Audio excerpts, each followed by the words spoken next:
আপনি কি জানেন ভারত বাংলাদেশে আপনি আমি মধ্যবিত্ত মানুষজন কখনো জমি-জমা বাড়িঘর কেন কিনতে পারি না? এর দাম এত বেশি কেন হয়? এর কারণ যদি শোনেন তাহলে প্রচুর রাগ হবে। এর কারণ হলো খারাপ বিজনেসম্যান, পলিটিশিয়ান, অফিসার্স এদের কারণে জমি-জমার দাম বাড়ে। কারণ আপনি জমি কিনতে গেলে আপনি তো বেতনভুক্ত চাকরিজীবী। আপনার কাছে তো A to Z white income. তো আপনার ১,০০,০০,০০০ বাড়ি ১,০০,০০,০০০ পড়বে। আপনার ট্যাক্স পেইড ইনকামের থেকে ডাউন পেমেন্ট করবেন আর বাড়ি কিনে নেবেন।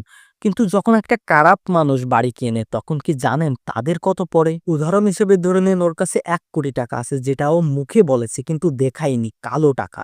এখন ওই টাকায় ও ৪০% পর্যন্ত ট্যাক্স বাঁচাবে ইন্ডিভিজুয়াল লেভেলে। ৪০% ট্যাক্স মানে হলো ৳১,০০,০০,০০০ ও ৳৪০,০০,০০০ ওখানেই বাঁচিয়ে নিয়েছে। এখন ওই ১,০০,০০,০০০ বাড়ি ও দেখাবে যে ৫০,০০,০০০ পড়েছে এই বাড়ি। আর রেজিস্ট্রেশন ৭-৮% হয়, জিএসটি ১২% হয়। ৫০,০০,০০০ এ দেবে কিন্তু ১,০০,০০,০০০ তে দেবে না। তো ওই ৫০,০০,০০০ ও আরো ৳১০,০০,০০০ ওখানেই বাঁচিয়ে নিয়েছে। তাহলে এখানে সমাধান এসে দাঁড়াচ্ছে একজন খারাপ ব্যক্তি ১,০০,০০,০০০ বাড়ি যেখানে আপনার পড়েছে ১,০০,০০,০০০ আর একজন খারাপ ব্যক্তির পড়েছে ৫০,০০,০০০। কারণ ও আর ৫০,০০,০০০ ট্যাক্সে বাঁচিয়ে নিয়েছে জিএসটি এর কারণে।